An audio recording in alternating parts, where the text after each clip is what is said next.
I got to my phone just in time. Trying to unlock it with wet fingers wasn't the most pleasant thing to do, and I made it before it went off.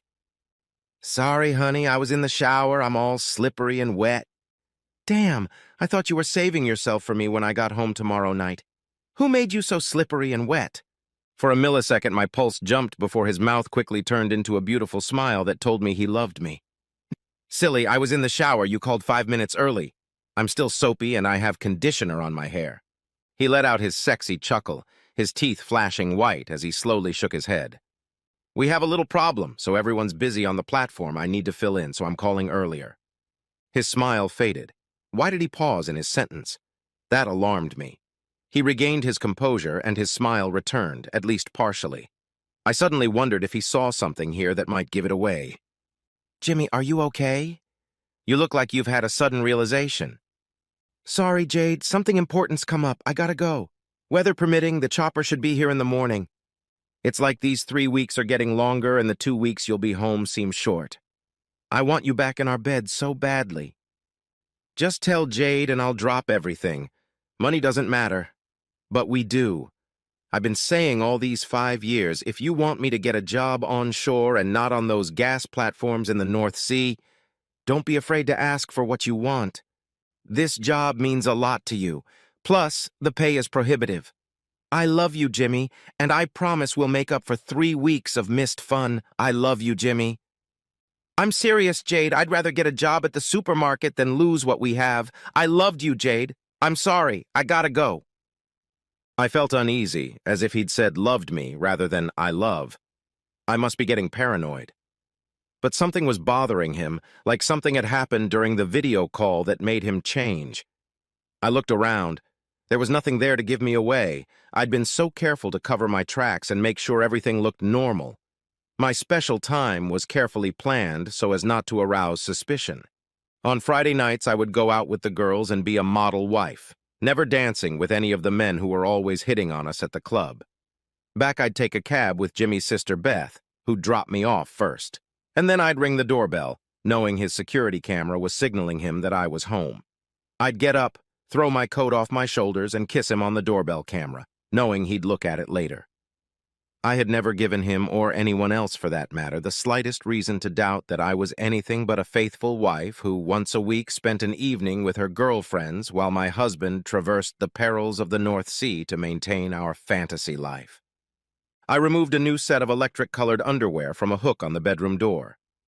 Still in its packaging, it was attached to a cardboard two-dimensional detail of a torso showing how it all attached to each other.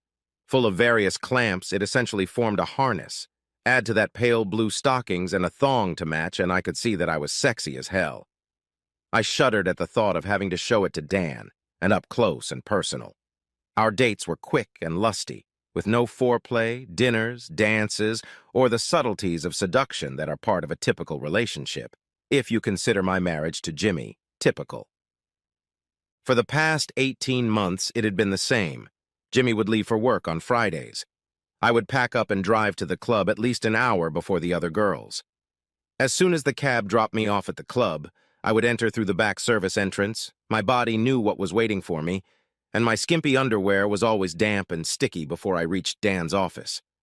I'd walk in, close the door, and Dan would relieve me of everything I was wearing. He insisted that I wear at least some underwear, and over the course of our dates my collection had grown considerably, so much so that I had to box most of it up and hide it in the depths of our large, mirrored built-in closet. Dan would get up and walk around me, devouring me with his eyes with the look of a hungry wolf. At 5'9", 175 centimeters, in heels, possessing what Jimmy said was a perfect body and gorgeous long red hair, I knew I had it.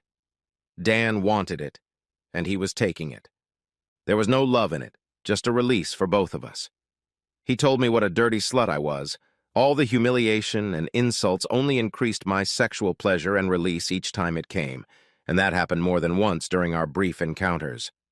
As soon as he was done, I would go to the bathroom to clean myself up, change into fresh, normal underwear, and stuff the soiled underwear into my purse, and then walk out the back door and to the front of the club to join my not-so-smart friends, including my sister-in-law. They all thought I had just arrived. not realizing that I had already been on top of them for at least an hour, trading my body and soul for narcotic pleasure. Everything repeated itself in the same format as every Friday night. Some wine, a few cocktails, lots of conversation, laughter. We danced together, and some danced with random male partners. But not with me, I always turned them down. And when they were a little more persistent, I'd raise my hand and shake my wedding ring. But that was a secondary reason. Dan had told me in the beginning that if I danced with another man at the club just once, I could forget about coming to his club ahead of time. I needed the sensations he was giving me, something I couldn't and wouldn't ask my husband for, so I tried to honor his request. After a fun night out, I drove home with Beth, my sister-in-law, and we giggled and chatted. After she dropped me off, I walked up to the driveway and rang the doorbell.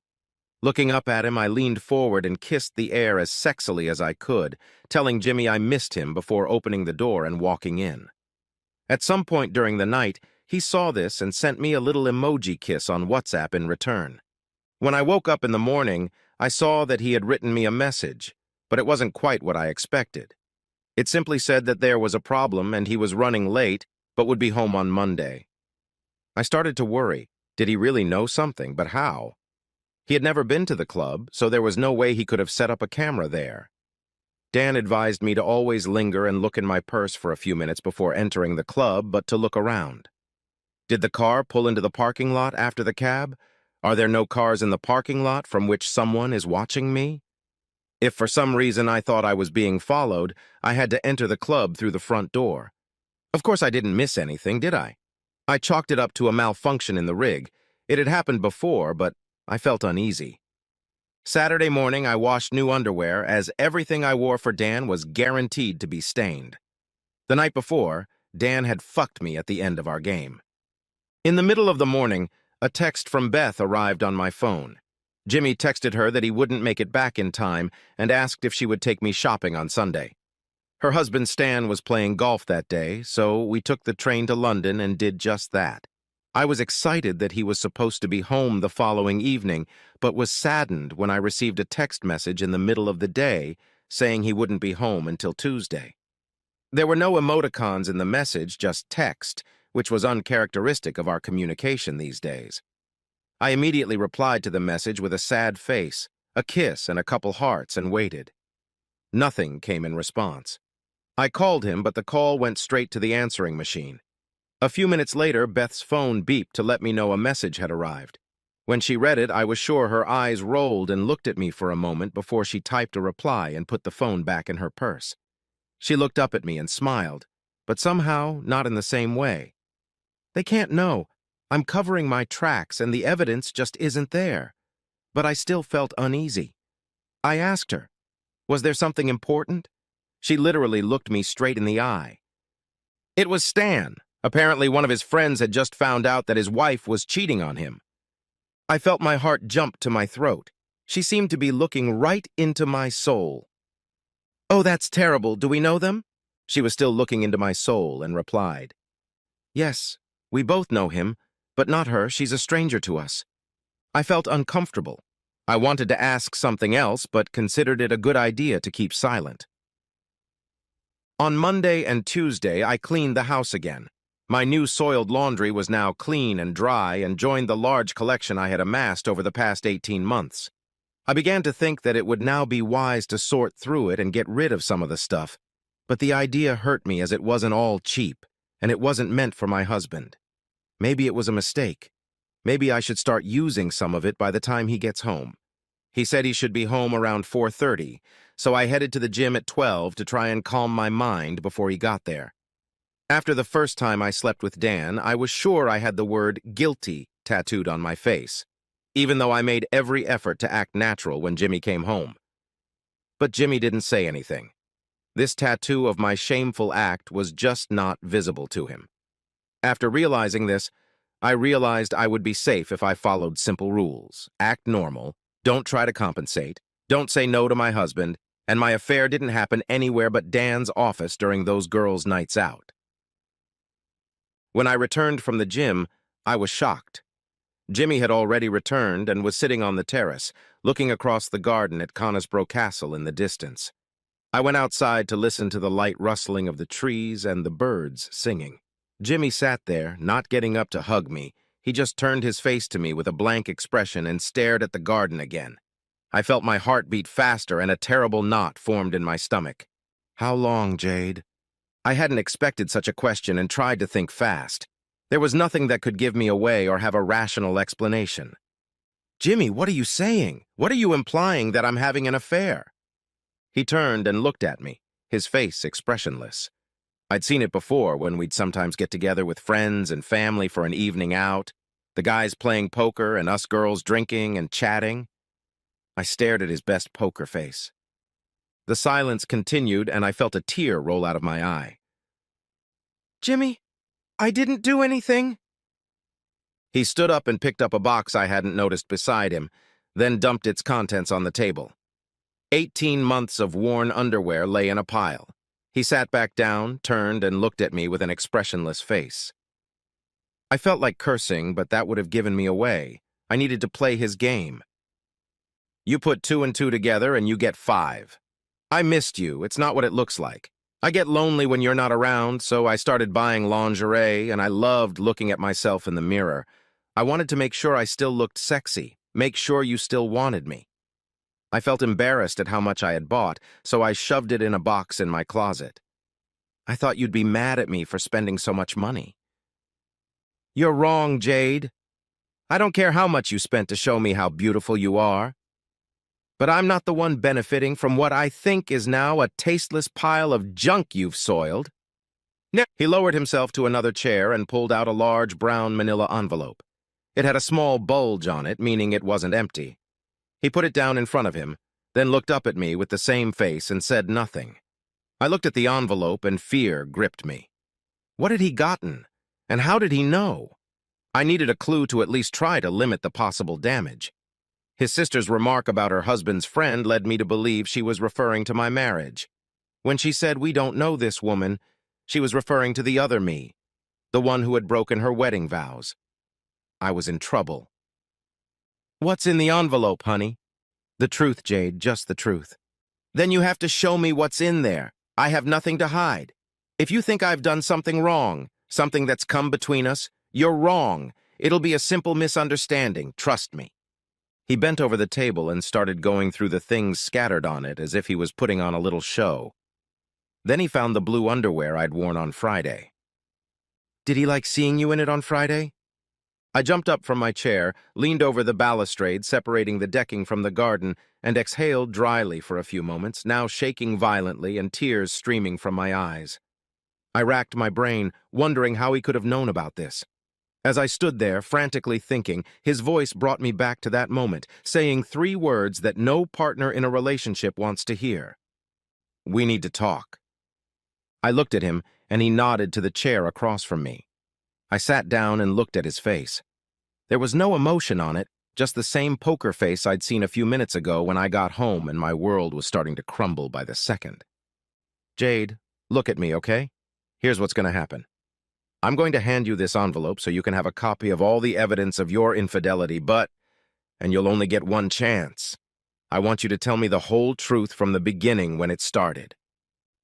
I didn't do anything, Jimmy. Please, please believe me. I finally broke down and sobbed, barely breathing. Whenever I looked at him, he was sitting there looking at me, impassive and emotionless. Jade, I know this is hard for you. Let me explain it to you. I want to hear it from you, your words from your mouth. I won't move from this chair, and I promise I won't touch you, okay? But you have one chance, Jade. If you want to keep up the act, I'll make sure that all family members, friends, former work colleagues, neighbors, and even the couple who run the pub know the contents of this envelope. Take your time. I hope that if you start from the beginning, leave no stone unturned, I can understand why and try to find a path to forgiveness. So, on June 20th, 2022, you, Jade Thomas, will tell your husband, Jimmy Thomas, the truth about your infidelity without fear of violence or malice toward yourself. As they say, the word is yours. I felt tears flow from my eyes. He was so calm and collected. Obviously, he knew, though I couldn't understand how. The threat of being crushed by the contents of his envelope made me decide that I had to tell the whole truth. the whole sneaky truth, and hoped that eventually he would forgive me and we could pick up the pieces. I started crying uncontrollably and couldn't move. He obviously anticipated that I would struggle and poured a glass of ice water from a pitcher he had placed on the table.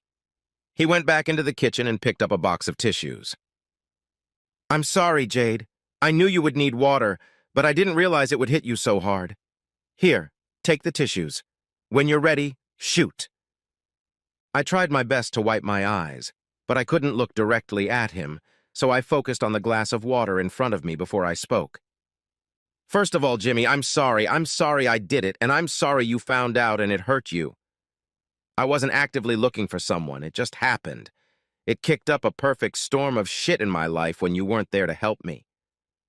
I heard him take a deep breath, and when I looked up, I saw his gaze harden as he exhaled air through his nose. I realized why. "I'm sorry, Jimmy. I didn't mean to hurt you. I was just stating a fact. I was alone and things were going downhill. The first blow came when I was downsized. We had no idea COVID was going to stop the world. If I had known, I wouldn't have jumped ship into the fledgling business. If everything had been normal, I would still be working there, but as you say, stuff happens. Then there was COVID itself. Yes, the whole blockade was over, but it was so hard for me to be alone, especially without any real neighbors. Until you came home, I felt like a real prisoner, a bird in the gilded cage we call home. And things slowly went back to normal when things normalized. A lot of the girls couldn't go out for various reasons, so life was very low-key until that happened. It was that week when my car broke down and I was on my way to a job interview in Sheffield, and they basically said on the phone that the job was mine. But of course I never showed up for the interview and they gave the job to someone else. And the next day, the washing machine broke down unexpectedly, even though it was only 3 months old. On Friday, we went for a walk and the girls remarked that I looked depressed, which, of course, I was.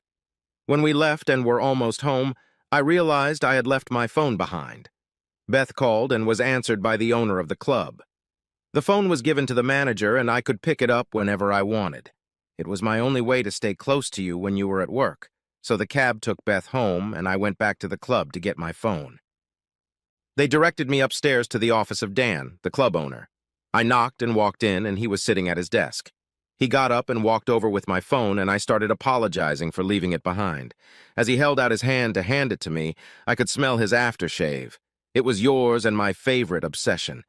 It made me think of you and I burst into tears, putting my arms around his shoulders and sobbing heavily. He let me cry and put his hands on my back, gently running them up and down my sides. I needed this right there in that very moment, and for the first time in my entire life with you, I let my emotional barrier crumble. I turned my head and our eyes met, and the next moment we were already kissing. I realized what I was talking about. It hurt. I stopped and looked at Jimmy. He was sitting again with an emotionless expression on his face. "So we have a plausible reason why you fell off your pedestal that time, but it continued, Jade, right up until last Friday. Why, did he blackmail you, have some kind of power over you that made you come back?" I have to understand why. It was quite clear now that he knew almost everything. Somehow he must have been warned or had suspicions. I had to assume that the envelope had come from a private detective, but I didn't know how far it went. "I could tell you why, but it would hurt you, Jimmy. Are you sure about that?" He made a small, expressionless nod to continue. And I continued from the moment in Dan's office I was describing. As he kissed me, his hand reached down, pulled up the hem of my dress, and gripped my buttocks tightly. He pulled me to him. He began lifting me and I'm sorry. I lifted my legs up and closed them behind him. I reached down, and I unbuttoned his pants. I looked at Jimmy. He had his eyes closed, and a single tear rolled down his blank face. I started crying hard, repeating the words of regret over and over until I was practically hyperventilating. "Was he a better man, Jade? Is that why you kept coming back? I guess you love him since you buy and share all that lingerie I don't remember seeing on you." I jumped up from my chair and tried to move toward him to hug him, but Jimmy calmly raised his hand and stopped me, telling me to sit back down and finish telling the truth. I was a broken woman, and I was sure my husband was broken too, behind the facade he was creating. He wasn't better, but he was different. Very different. You're loving, tender. You're thinking, and you fulfill my sexual needs and desires probably more than your own. It's slow and sensual, and I love the way we climax over time, all those years of sharing and exploring our bodies. I love you, Jimmy. I fought to hold back my tears. I meant it. I jumped up from my chair again, but this time I squeezed past his hand and clung to him as my tears spilled onto his shirt. Normally his hands would reach out to comfort me, but today they lay still, resting on the arms of the chair. He spoke softly. Please, Jade, sit back down. This is the hardest part of the rest of our lives.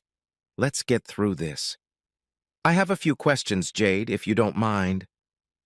I nodded as he began what was beginning to resemble an inquisition. How often, Jade? Every Friday when you were working, I went out with the girls. No, Jade, that wasn't the answer I wanted. How often did you finish during your session? I didn't want to answer, but he already knew the answer.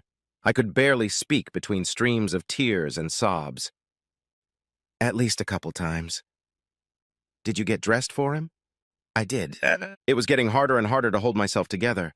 I wasn't even sure he understood what I was saying through the constant sobbing, and I wanted it to stop, each question like a knife, stabbing deeper into my heart. What did you give him, Jade? Did you give him the things you denied me? No, I didn't give them, but he took them, and I let him. I sobbed uncontrollably again. I had just admitted that I had given another man my cherry. Embarrassment overcame me, and he saw that, so he told me to drink some water and calm down as much as possible. A few minutes later, I was sitting up, shivering but quite sane. He said a few more questions, and he would stop. You like the sex, Jade. You went back to it again and again, so it had to be better than the one we had. I told you he's just not like you. You're loving, respectful, and he just takes me, and I don't know why, but it does something that I can't explain to myself deep down inside. It's wrong, but I can't help it. Please treat me the same. Punish me, make me your whore, not his. I couldn't hold back the copious flow of tears again and felt like I was about to pass out. Jade, one last question. I nodded. Do you love him more than you love me? That was it. It pushed me to my limit, and I gasped until I passed out. When I came to, he picked me up in his arms and laid me down on the couch in the room. On the armrest of the couch was that dreaded manila envelope. I'm sorry, Jade, but we have to get this over with. Can you answer one last question? No, I don't love it at all. It was just an outlet. I don't know why or what made me keep coming back to him. It was like a drug, and like an addict, I became addicted. I knew the consequences, like all addicts, but I couldn't stop, even though I kept telling myself for days that it had to stop. What's going to happen now, Jimmy? Please, I'm begging you, don't leave me. We can work this out together. There has to be a way out. Jade, thank you. That concludes this part of the conversation. You can now pick up your copy, which is in the envelope. I sat down and took the envelope with trembling hands, marveling at how light it was. When I opened it, there was a single item inside, a small digital voice recorder. If you push the little button on the left, Jade, it stops the recording. I did so and examined the device. It confused me, and my mind began to reorganize my thoughts. He had nothing but this little device I was holding, but of course he knew, and that was the problem. My husband knew. I had just admitted that I had betrayed him, and in the worst possible way. I thought about crushing him to destroy the evidence, but the real evidence was now part of our memories. So what was the point of destroying it? Jimmy, it doesn't make sense. You knew you should have known. You couldn't have picked out that underwear by accident, could you? When did you know? When I looked at him, his poker face was gone. He won, and I lost. Tears poured from his devastated eyes, and a deep loss was written on his face. I would never be able to rid myself of the image of my husband sitting at this very moment for the rest of my life. And at this moment I wished it were short. He spoke, his voice now barely audible. I found out about it on Friday, but I wasn't 100% sure. I needed you to tell me for sure. As you were getting out of the shower to talk to me, I suddenly noticed a brand new pair of underwear hanging on the door hook. It was just a reflection in the mirrored closet. But I saw it. You always hang your clothes there when you're getting ready. It was in the package, and I wanted it to still be in the package when I got home, but we both know it wasn't. I watched the footage from the doorbell as you left Friday night, noted the time, and carefully pausing the video, saw the part of your underwear as you turned around and kissed the camera. When you came back and did the same thing, you stood right in front of the camera a little longer, long enough to see that you were wearing a different bra, so you changed. When you left, I called my sister to note what time you showed up at the club. It was almost 2 o'clock, which meant 90 minutes of your time was unaccounted for. Thank you for telling me what you did for those 90 minutes. Up until that point, I was in the dark. I was trembling, but I had to ask the question. What now, Jimmy? Can you forgive me? Can we find a way forward? He looked at me with tears streaming from his eyes. I forgive you. I didn't let him finish. I jumped up and threw myself around his neck, kissing him again and again on his cheek, but stopped when I tried to kiss his lips. He didn't react in any way. His expression was blank again, and the tears were still falling. I pulled away from him. I forgive you, Jade. For that first time it happened. I can understand your pressure. I already knew you weren't in the best mental state during and after COVID. I talked to my sister. She has a friend whose wife was a nurse and died during COVID. Decent, attractive guy. Honestly, I was thinking of suggesting you set up immodest meetings if that would get you out of a dark place.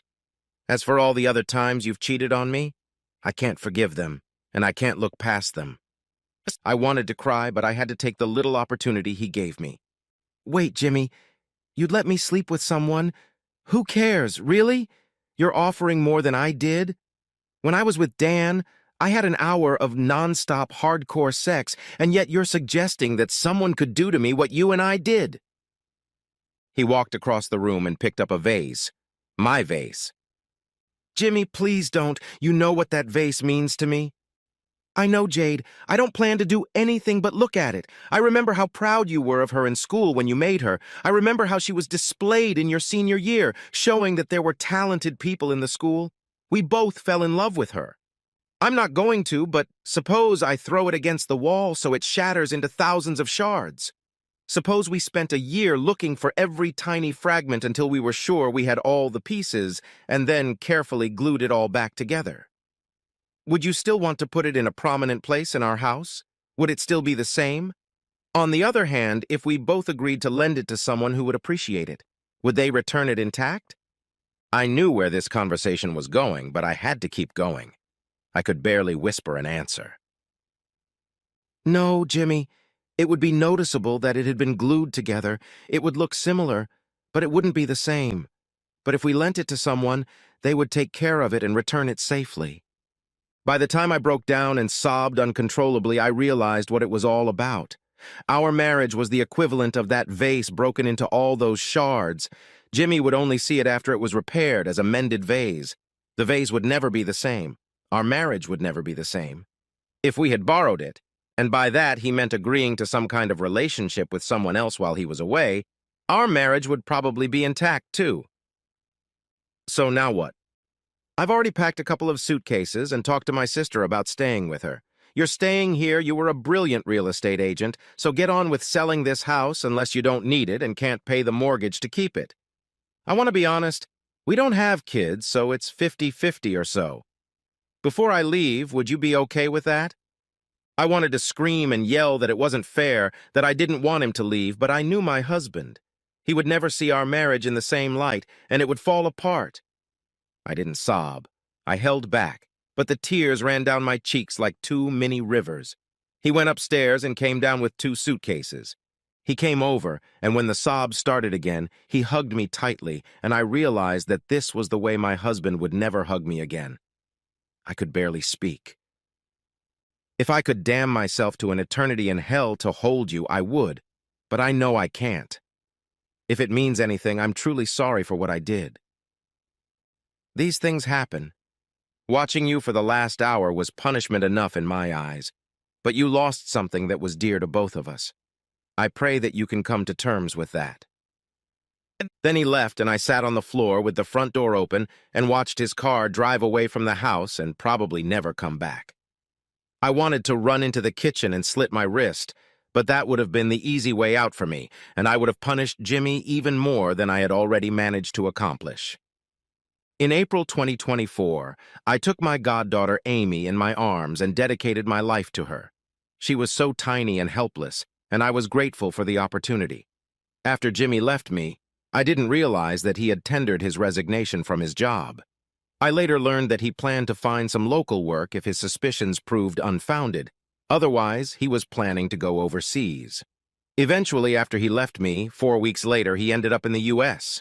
When I found out, I couldn't handle it, but Jimmy asked his sister Beth to use my circle of friends to rally around me, and they managed to help me stay afloat.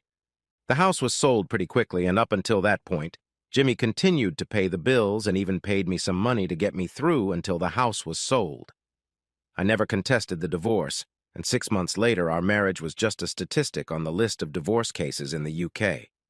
At that point, I wrote a letter which I passed on to his sister to forward to Jimmy.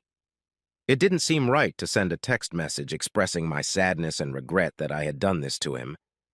He didn't deserve it. To my surprise, I got a reply even though no address was given. He accepted my apology and apologized himself for putting me to the test when he tricked me into confessing to the affair. He also apologized for not being there for me when I needed him, and if time could have been turned back, he would have left the Riggs to be with me instead of leaving me when he knew I was depressed. He said he had to share some of the responsibility for what happened. That made me burst into tears, which was typical of Jimmy. I left Yorkshire, got a job at an estate agency in South London, and rented an apartment in Greenwich. It was hard to make such a drastic change, and I was close to giving up when I found a man I had fallen in love with and who now loved me back just as much. I was asked to look at a house that the owner wanted to put on the market, and I met Jerry, a quiet man in his 40s. It was an exceptionally beautiful 4-bedroom detached house in Bexley that would fetch a tidy sum. The house was completely empty, and when we reached the master bedroom, he collapsed and sobbed heartily. I held him tightly against me, promising him that everything would be okay. It turned out that his wife had died of cancer 6 months ago. He had moved out but knew he needed to sell the house, and this was the first time he had ever stepped foot in this house. Needless to say, love has blossomed. I am happily in a new marriage. I have an adopted son, even though he is in his 20s. I was surprised when I received a message from Jimmy. He had remarried in America and had a daughter, Amy. I was hurt that he now had what I couldn't give him, a child. But at the same time, I was happy that he had what he had previously been willing to give up when he was married to me. He talked to his wife, Cassie, who agreed in principle for me to be Amy's godmother. Jimmy was in the UK and came to visit Jerry and me in Canterbury, near the cricket ground. Jerry's son went to university there, and we both liked the area. Plus, it was close to the coast, which we had grown to love. When the doorbell rang, I trembled, not knowing what to expect. It was the first time I was going to come face to face with my ex-husband since the day he left our home. I walked to the door with Jerry, and he kissed me and told me that we were going to be okay. He held my hand tightly.